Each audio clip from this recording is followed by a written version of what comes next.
Up with one another. Welcome to Sunday Morning Zen, a program of Zen Life Meditation Center here in Oak Park. This morning we have Sensei June Ryushin Tanoue as our speaker. She's a co-founder of the Zen Life Meditation Center, Chicago, with her husband, Roshi Robert Joshin Althouse, and was fully empowered as a Zen priest and sensei in the White Plum Lineage in 2014. She founded Halau I Ka Pono, the Hula School of Chicago, in 2009. She spent 33 years working with nonprofit organizations. Nearly 25 years were with food banks in Oregon, Hawaii, and Chicago. She also worked in grants administration with USA for Africa and the Hawaii Community Foundation. There you go. Have a good week. Good talking to you. Thank you, Sensei. Appreciate that. So good morning, everyone here. It's wonderful to be with you, even though I'm on the hot seat. It's really wonderful to be with you, and you online too. Thank you so much for joining us today. So the title of my Dharma talk today is The Old Woman's Rice Cakes. I love rice cakes myself. Rice cakes. I remember in Hawaii, when we were just starting our Zen Center there, we were just starting a newsletter, right? A monthly newsletter to come out. And we thought, okay, what would be a good name for this newsletter? So Roshi goes, what about Muddy Waters? And I go, okay. What about rice cakes? And he goes, nah, I don't think so. So we had a newsletter called Muddy Waters that came out every month. And it was actually it's a great name, right? Muddy Waters, which is the life that we live, very muddy. But yet that's where the beautiful lotus grows up from. We need all those nutrients in our lives, though we might not consider them nutrients a lot of time. But they really are. They really, really are. The purity of the lotus arises out of the mud that looks awful, but it's really beautiful and so life-giving and nourishing. So this is a story, to be koan, too, from the Hidden Lamp. Again, stories from 25 centuries of awakened women. Get closer. Oops, I like to get close up here so you can see me. Oop. Okay. So this is The Old Woman's Rice Cakes, China, 9th century. Deshan Zhuangjian was a great scholar of the Diamond Sutra, but he was not a Chan practitioner.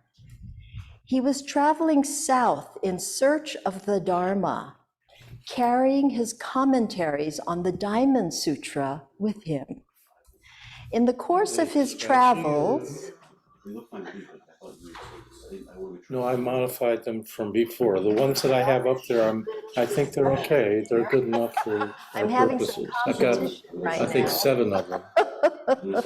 As they're talking shop, it seems to me. Okay, here we go. Thank you, Chris. All right, here we go. Deshan Zhuangjian was a great scholar of the Diamond Sutra, but he was not a Chan practitioner. He was traveling south in search of the Dharma, carrying his commentaries on the Diamond Sutra with him. In the course of his travels, he came across an old woman on the roadside selling tea and rice cakes. He asked her, "Who are you?" She responded, "I'm an old woman selling rice cakes." When he asked if he could buy some refreshments from her, she inquired, "Venerable priest, what are you carrying in your bag?" He said, "I am a scholar of the Diamond Sutra, and here I have all my notes and commentaries." Hearing this, the old woman said, "I have heard that according to the Diamond Sutra, past mind is ungraspable, present mind is ungraspable, and future mind is ungraspable. So where is the mind that you wish to refresh with rice cakes? If you can answer this, you may buy a rice cake from me. If not, you'll have to go elsewhere for refreshment."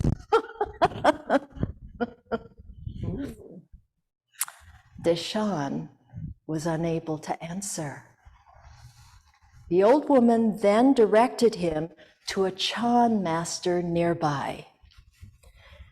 Deshan burned all his notes and commentaries the next day. Isn't that a wonderful story? Okay, so Joan Halifax has a reflection on this story, this koan, and everybody knows Roshi Joan from Upaya Zen Center. She says, "What a wonderful koan. An old nameless woman on the road helps the smarty Deshan get free from his load of conceptual detritus." Conceptual detritus.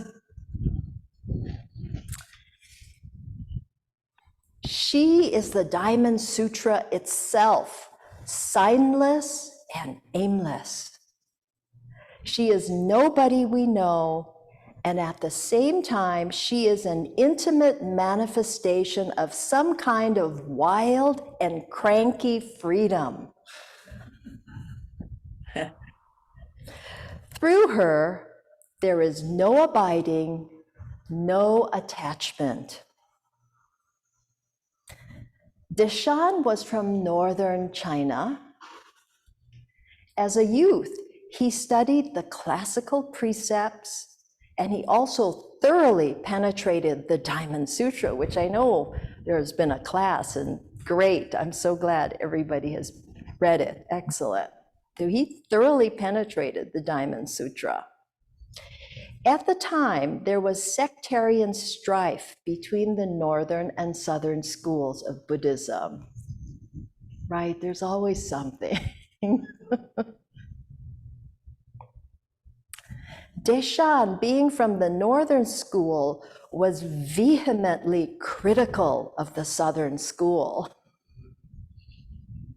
To make his point, he piled the Qinglong commentaries on his back and made his way south to confront the so-called sudden enlightenment of the southern school. That's what they believed in, sudden enlightenment.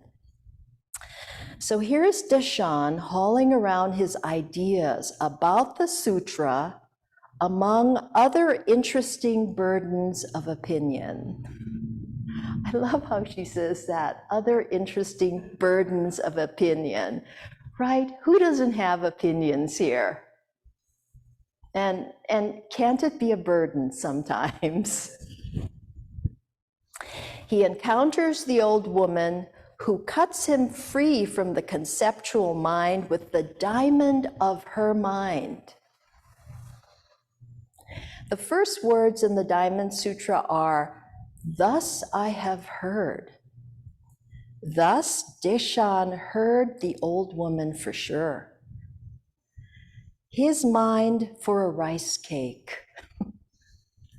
And he was a stale rice cake, as he could not reveal his own mind when confronted with her fierce clarity.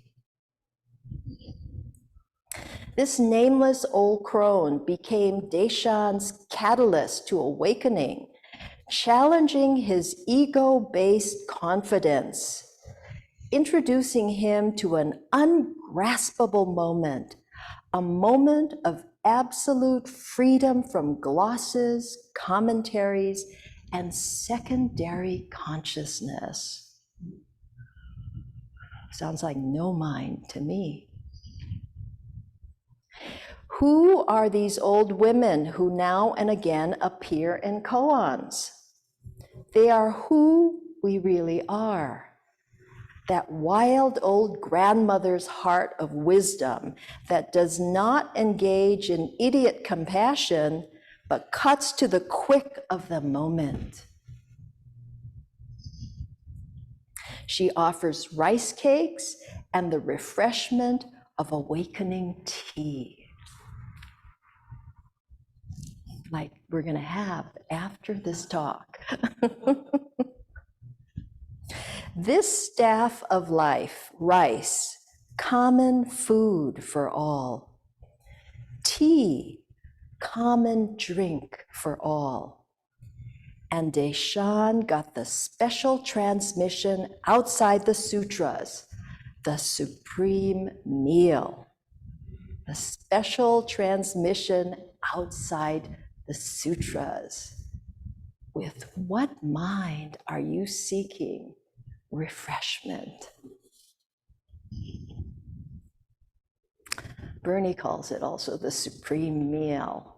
And Bernie was Joan Halifax's teacher, Zen teacher. Zen is poetry, said the scholar R.H. Blythe. What did he mean by poetry? Certainly, he did not use the word in the sense of what we commonly call verse.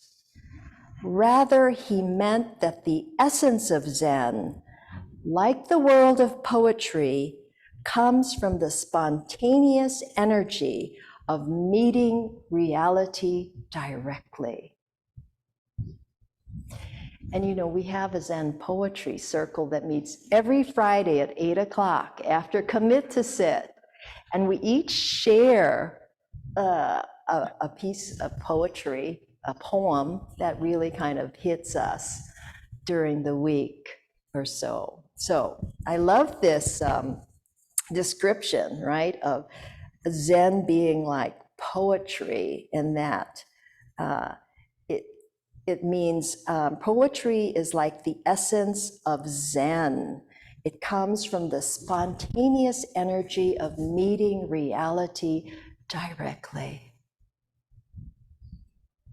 It is the unfiltered immediacy manifested by an old lady, nameless and by the roadside, selling rice cakes to any passerby.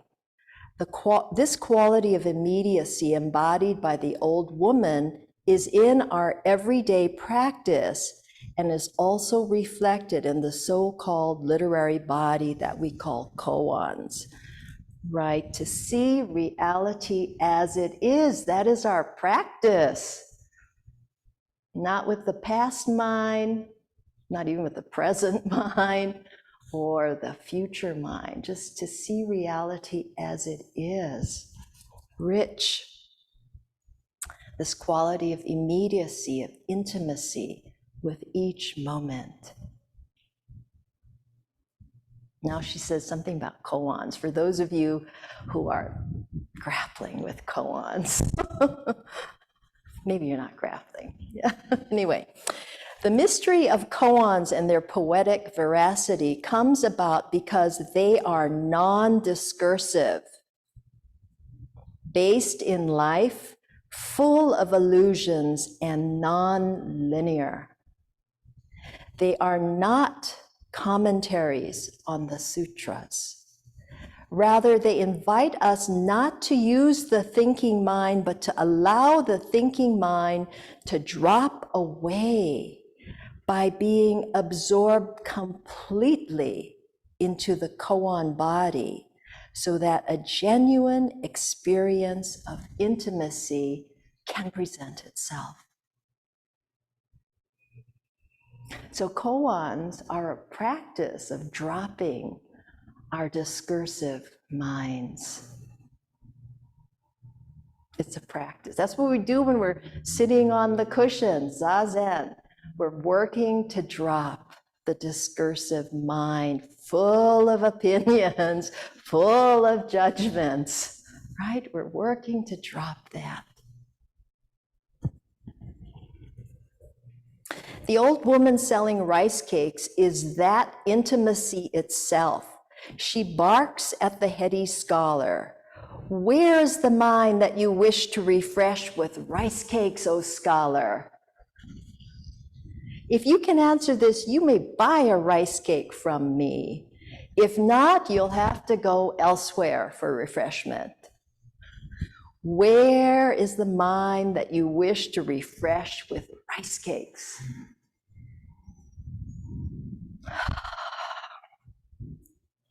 Practicing with a koan is like strengthening a muscle that gathers us up and releases us into the present.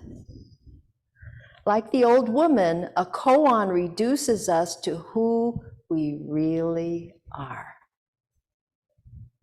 One strike, like a diamond hitting glass, and we are free of secondary reflections. The experience of absorption into this poem-like case is similar and dissimilar to what we experience in meditation practice, of being with the present moment as it is, being the sutras, not commenting on the sutras, not commenting on what's going on in our life, but just being with the moment as it is.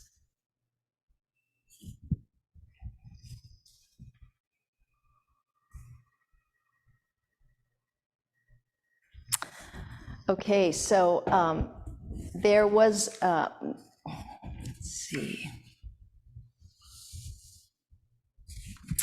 So a poem that Jason Poole read this last Friday is a beautiful poem that kind of talks about this moment. And it's, the title is called Yes by Rosemary Watola Trummer. Rosemary, Mary being M-E-R-R-Y, Rosemary. And it was in, she starts off with a quote from William Stafford, who I think was the poet laureate of the US. I think he's from Oregon. This is what he says. It could happen anytime, tornado, earthquake, Armageddon, it could happen. That's the line. So this is Rosemary's poem. It's Saturday and I'm choosing to sit on a broken fence, the logs all weathered and fallen. I'm choosing to sit in the sun on a broken fence beside a dirt parking lot in a high desert. Perhaps I do not really believe that this is the only moment that matters. Perhaps I don't trust that I could be gone, that all life could be gone in one blink, in one bomb, in one meteorite. Or is it that I choose to sit on a broken fence beside a dirt parking lot with the scent of pine edging each breath and the sound of cottonwood leaves rustling, then stilling, because this too matters. This willingness to treat each breath as if it were the first, to treat each place as if it is the last, and give it my full attention. To be like the birds sitting on the barbed wire, knowing now is the moment to sing.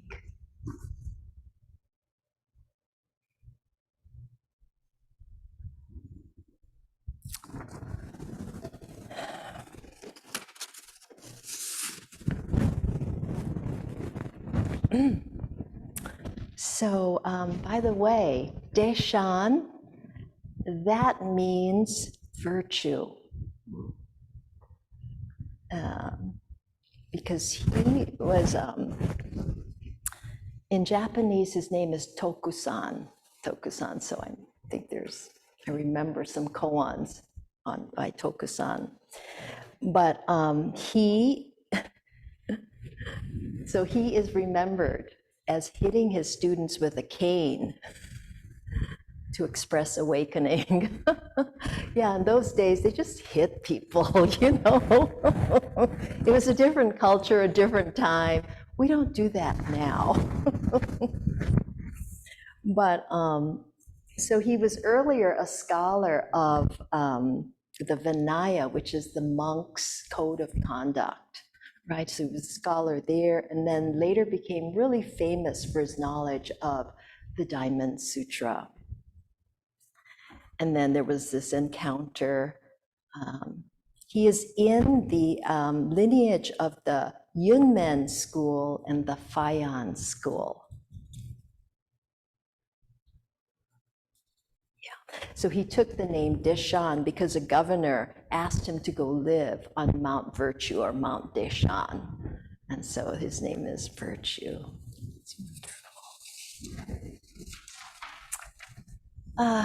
So I wanted to also talk about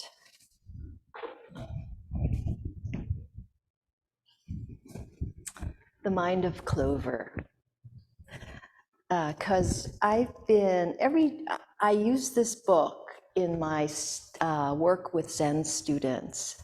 It's by Robert Aiken Roshi, and it's wonderful, and we've used this, you know, all along. Roshi used this with me when I first started long ago. And Aiken Roshi was a wonderful Zen master. He was older when I got to know him. The Diamond Sangha was the name of his Sangha in Honolulu. I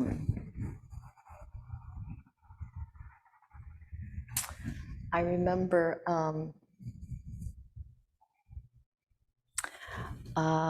he had retired to the big island where his son lives, and he was famous for being part of anti-nuclear protests where he'd have a sign up, you know, no nuclear bombs, like that. And he retired on the big island, right on the edge. His son built him a home right on the edge of a lava flow, which was fabulous. So one time, Bernie and Eve had a vacation in Hawaii, and they came to the big island to pay their respects to Aiken Roshi. And so we picked them up, and we drove out to where Aiken Roshi, and it was a nice little house. He had a cute little small sitting room, enough for maybe 6 people and him, really small, that he had a few students in his retirement. And if you walked out along the lava, the fresh lava, there was the ocean there that was wild, just, you know, a lot of wind and big waves. It always seems to be wild on new shores.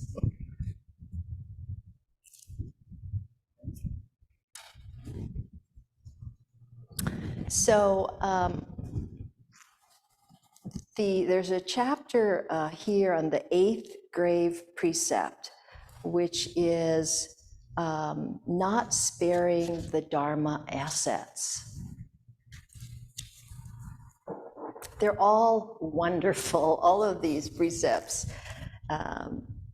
discussed by Aiken Roshi, but I wanted to talk a little bit about this chapter and also about the chapter on the Mind of Clover, because I remember that chapter especially touched me long ago when I read it, and it still does.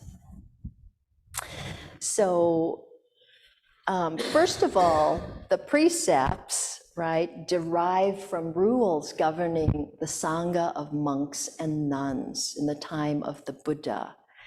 And then with the development of Buddhism and Mahayana, the Mahayana school, the Sangha, the meaning of Sangha, grew to include all beings. So monks, lay people, and non-humans as well, as part of the Sangha, the collective Sangha. And it is one of the three treasures in our, in Buddhism, right? Buddha being one, Dharma being one, and Sangha. And I like the way Eiken Roshi really says, you know, without these precepts in Zen Buddhism, the practice can really tend to become a hobby made to fit the needs of the ego, because the ego is so strong, right? Ego of self-centeredness, that I'm the only one that matters, right? So, and it's really beautiful also, it says, these precepts, I remember once it says, if there is even a little bit of ego to defend, you are breaking the precept. There's a precept like not speaking ill of others, and in that process, you're elevating yourself. So if there is even a little bit of ego to defend, you are definitely breaking that one, right? I'm right. You're wrong, basically. Yeah, that's defending the ego. Instead of being open, like, oh, perhaps you could be right. Yeah. So this is Eiken Roshi's definition of what Dharma is. It is the essential nature of all things and the universe itself. It's emptiness that is charged with possibilities. It is the possibilities themselves as they come forth into being and then pass away. It's the interaction of beings, their interpenetration and mutual dependence. It's the special law found in particular doctrines. Buddha Dharma is Buddhist law. It's the cosmic law as interpreted by the Buddha and his successors. We say the Buddha turned the wheel of the law. That is, he put cosmic Dharma into expression. And he even uses the term scientific Dharma. He says it's cosmic law interpreted by biologists and physicists. E equals mc squared is a description of how things are, and anyone who tries to evade it will be frustrated. The same is true for Buddha Dharma. It cannot be ignored. And then, so, you know, just not sparing the Dharma assets. Okay, so he actually explains Dharma assets a little bit more, right? What is that Dharma asset? So he says, in light of all these meanings of Dharma, we can understand Dharma assets to indicate energy and its tendencies, energy and its inclination. So this is interesting, energy. The bounty of the phenomenal world is matched by the bounteous spirit of the individual. Isn't that beautiful? The bounty of the phenomenal world is matched by the bounteous spirit of the individual. All the precepts are summed up here in number 8, not sparing the Dharma assets. It's the first precept of don't kill and do encourage life. The important thing is attitude. To be pure in giving or receiving something, as pure as the act of standing up.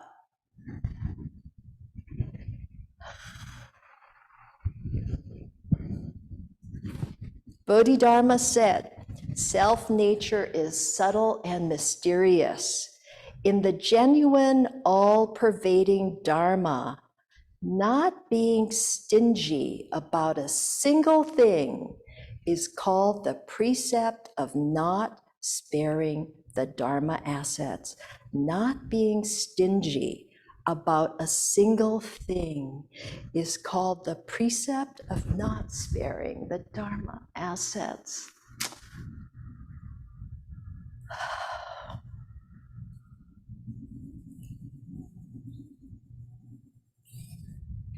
So he gives this beautiful example in the Mind of Clover chapter.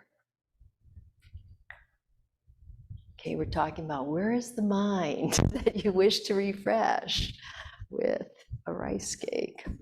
Okay, so in the Mind of Clover, he says, our task is to respond generously to others. We can take as our models Shakyamuni, Buddha, Huineng, all the ancestors, those patriarchs, those matriarchs, as an example, right? But also humble beings such as bushes and grasses.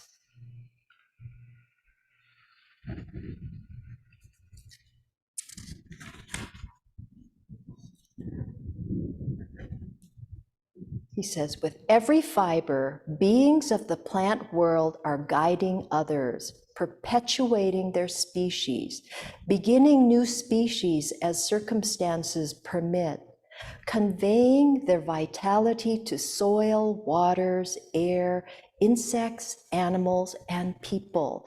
This is Mother Nature, we say in Western culture.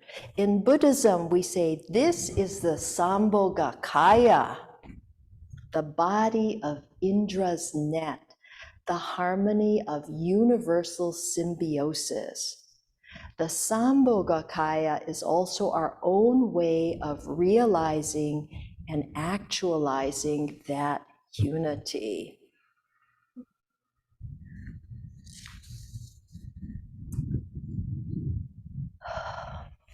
So, on Friday night, this Friday night, my Hula School was invited to do a performance at St. Raphael Catholic School in Naperville. So we went, there were 5 of us. And she mentioned that everything was going to be happening in their gymnasium. I said, oh, and I just recently, how many people do you think will be there? She said, probably 100 adults and 100 kids. Oh yeah, and there's going to be 2 bouncy houses there. Besides, they have booths, it's a fundraiser for their school. And so, and at luau, right? So there's a Hawaiian theme. Ohana was their theme, which is family, community. So we get there. Everything's going on. Bouncy houses, kids running around. I was like, okay, where are we dancing? Oh, she goes right in the middle. We'll kind of mark out a space. Right, the bouncy house is right there. There's people on, there's little tables set up over there. Noise everywhere.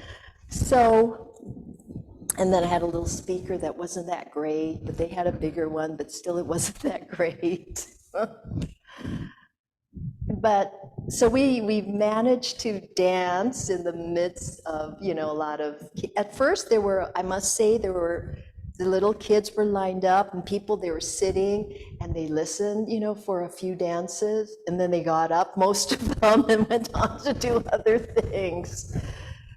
But the very last dance, and there were 4 dances, Hana and Joy and Junko and Kumi. They were dancing the last dance, which actually happens to be Waipio this place on the Big Island of the calm waters.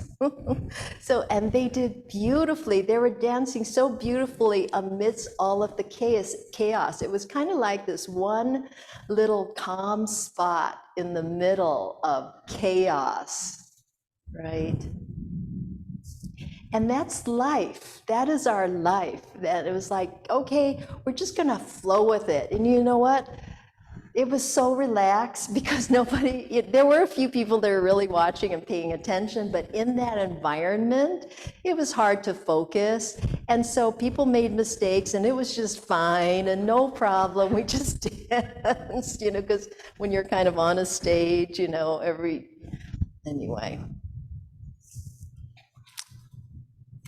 So that was actually unity in the midst of chaos, and actually the whole thing was this oneness of life, right? So that's what we try to actualize, or how do we live?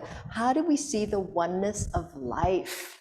How do we actualize it in our life? That's the question, right? For Zen. Yeah, we can read about, this is the essence of Zen, right? The oneness of life. The interpenetration of everything. Well, that was happening on Friday night. And I could have been upset about it, but that upset mind, why? I just would have had a terrible night.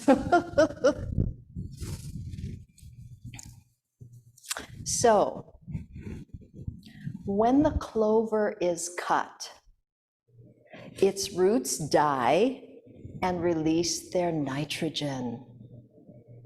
And the soil is enriched, right? Clover really enriches the soil that it grows in. Isn't that a beautiful metaphor right there?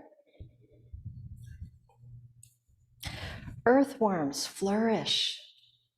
Right? New seeds fall, take root, mature, feed other organisms, the circle of life. Clover does not think about responsibility.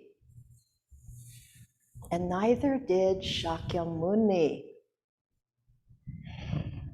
After his enlightenment, he simply arose and went to look for his friends to talk to share something. So clover simply puts down its roots, puts up its leaves and flowers. Fundamentally, the no thought of the clover and the no thought of Shakyamuni are the same. They come forth, and their response to circumstances is to give nourishment.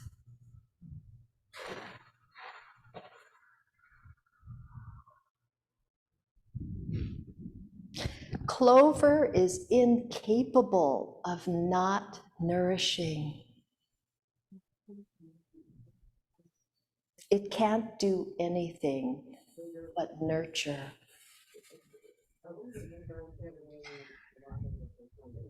Shakyamuni is the same, incapable of not nurturing. With a poisonous thought, he is a poisonous person. With an enlightened thought, he is an enlightened person. All beings are the Tathagata, Shakyamuni said, but their delusions and attachments keep them from testifying to that fact. All their delusions and attachments keep them from testifying to that fact. And what are delusions and attachments? What are delusions and attachments? Anybody have any?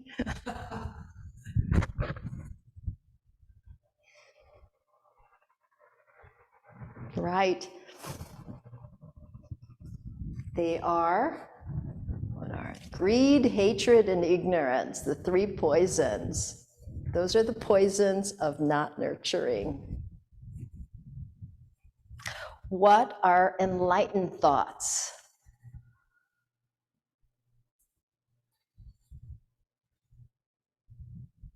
Compassionate ones, right? Suffering with others.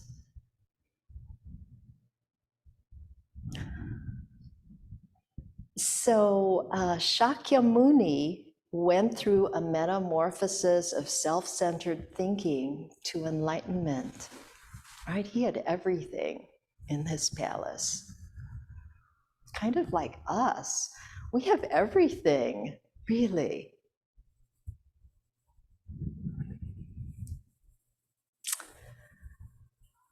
So Eiken Roshi says, this metamorphosis fulfills the possibilities of essential nature in the human being, just as the metamorphosis from caterpillar to butterfly fulfills its possibilities in the Lepidoptera, that big category of all butterflies. And he asked, what is human metamorphosis? And I want to be careful, he says, to specify what I mean, because with realization, you do not become something else.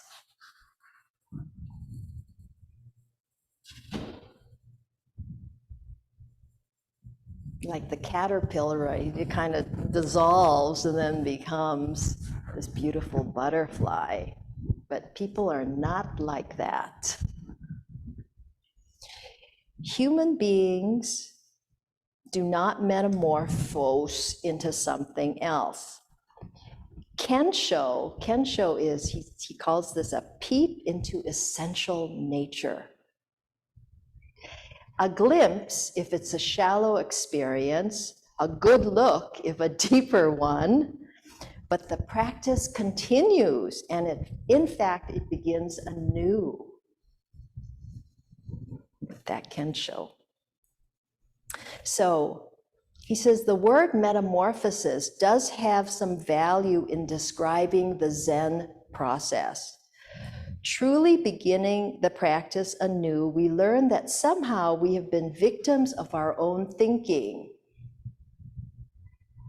We find the original ground that underlies thinking, the source of response. In taking this step, the human being does not become an angel, but rather finds affinity with the silent clover. All right, so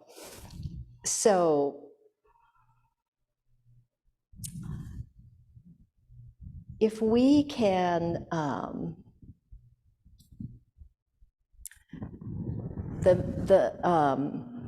our metamorphose does not change our form, but rather enables us to acknowledge the ancient truth of no mind, no self, right? No self.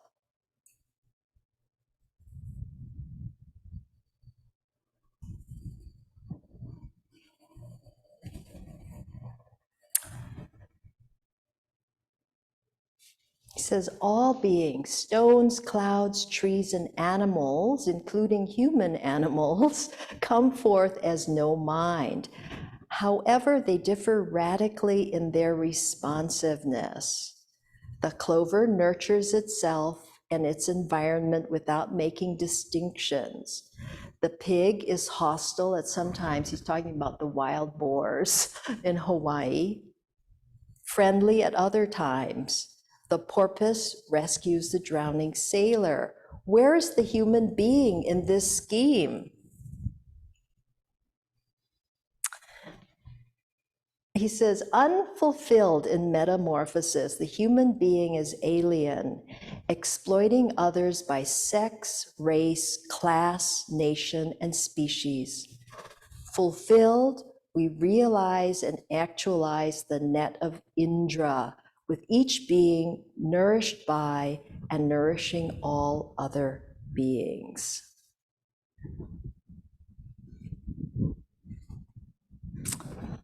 So the root difference between the exploitive and the nurturing paths is made clear in Dogen Zenji's couplet from Genjo Koan.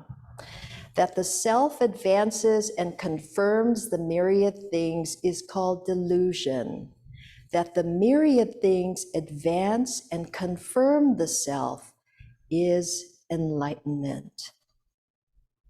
That the nation state advances and consumes the whole earth with its technology is lethal delusion. That the wilderness of honey creepers, koa forest, and snowy volcanoes advances and inspires your heart is Buddhahood. And those places are getting rare. So that makes me sad, you know, because wildness is dying, and with it, we will die.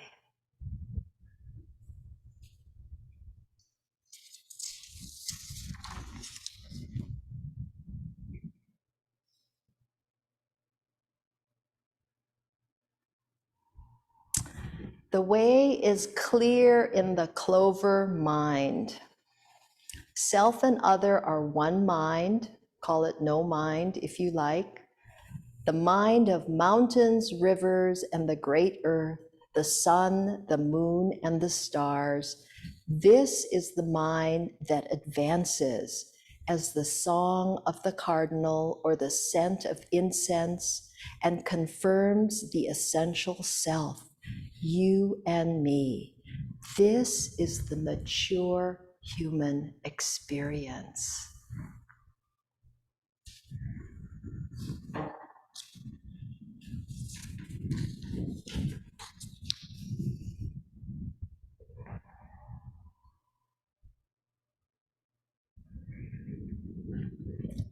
The human being who is not evolved beyond selfishness has no rest. Right? Always seeking, searching, what's the next thing that will make me happy?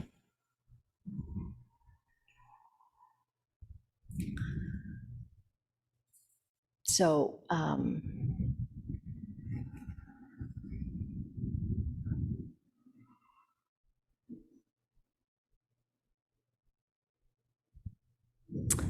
again, so when the three poisons are huge in our mind, greed, anger, and ignorance, and all of their myriad webs,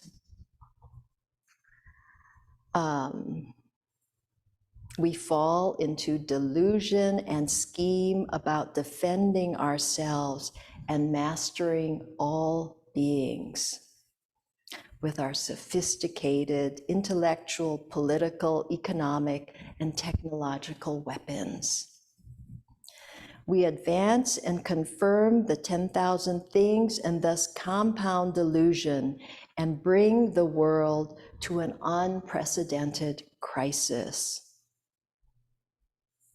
And so he says, we have to save the world. Like, that's our vow, to save all beings. But how do we do that? And he says, you know, some people say, well, you know, it's really an individual matter. And he gets really mad at them. He says, I am tired of hearing people say that the application of the teaching is an individual matter. He says, this is the lazy position of someone who does not really take the bodhisattva vows seriously. You know, it takes some thought to really understand what you are vowing here. And he says, if we want to save all beings, we can do it efficiently and effectively together, step by step, networking. Indra networking.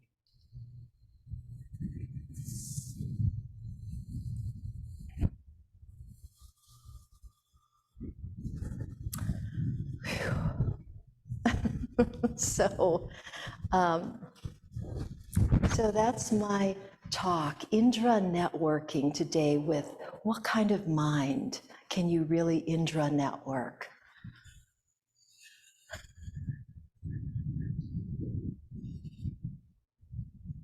Any thoughts or questions about this?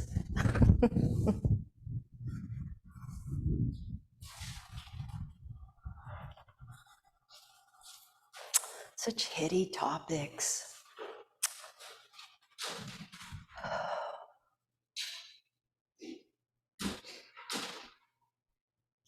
And it's really great to study. Study is important, very, very important, because it helps us to see things that we haven't seen. Just studying this book again is so kind of mind opening and heart opening for me. And that's what I think is developing bodhicitta, right? Open heart, open mind, heart mind. And then how do we put this into practice? Well, it's helpful when you have an open heart mind, for sure, right? To be nurturing to yourself and to be nurturing to others. And Zazen is so important, this practice. So I am very happy about the Ango and Shuso and everybody who is stepping up their game and really, because we live in a palace here. We have everything at our fingertips, pretty much. And are we happy?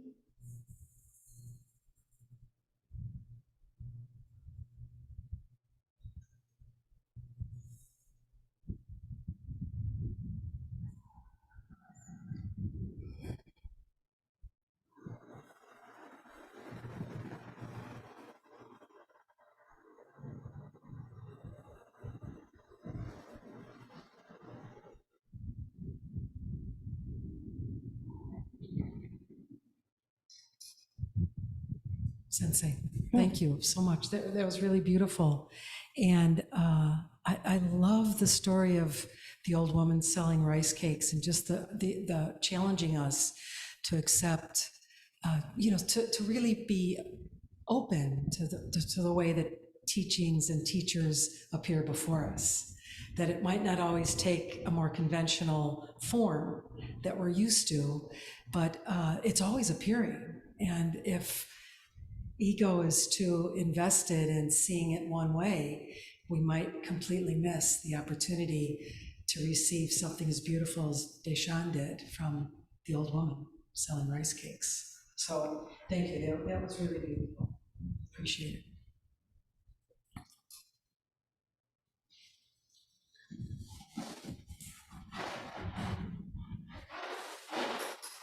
I agree. That was a wonderful talk, and it reminded me of something when you were speaking about the ego always wanting to defend itself.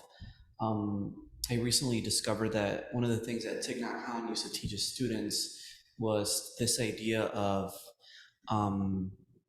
accepting the fact that your opinions might be wrong. And I just think it's such a, I've been trying to work with that, with this idea of anytime I talk or anytime I feel like I know something, there's a possibility that I may be wrong. And I think it's just a wonderful teaching. And I think your talk brought that up for me, because I agree. I think often the way that we see the world, there's a big chance that our view could sometimes be wrong. Yeah, thank you. Thank you, thank you. And now, right, today is Rosh Hashanah, which begins the 10 days of awe in the Jewish tradition. And so it's days of atonement, because we're not perfect, we make mistakes. So this is a good time to kind of look at where you might have gone wrong, off the path.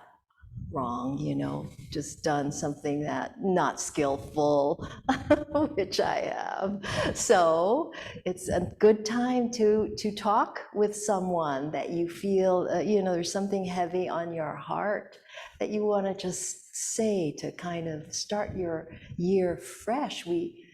During session, we chant, the Gatha of Atonement every morning. Such a beautiful way to start again. I think this is a powerful time of year, the days of awe, the days of atonement. Yes, Jackie. Thank you. Good morning, Sensei Roshi, Sensei and Shuso and Sangha. Wonderful to be here. Thank you so much for helping me this morning to renew a connection between my bodhisattva vow and responsibility to the precept of, expanding the Dharma and not being withholding, and how that connects to my responsibility to push through delusion. And that, for all the moments that I'm not doing that as a practice, I'm also not expanding the Dharma. I'm not cleansing, and making myself a channel in that way. So just thank you very much for that reminder this morning. Thank you, Jackie. Right, nurturing, right? It's nurturing be like Clover, the mind of Clover. It just can't help but nurture, and really, we are that too. Unless we're really stuck with the poisons.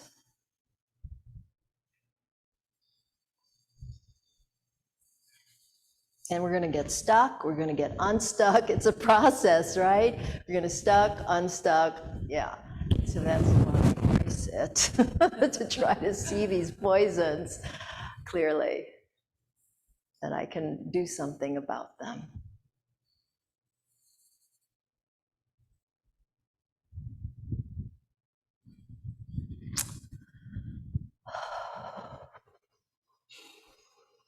Well, it's really wonderful to see everybody and be like Clover.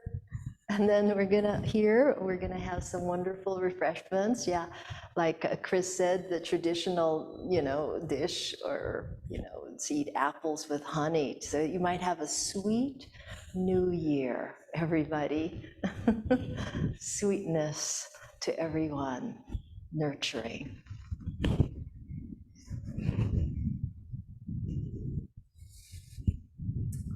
Aloha, thank you.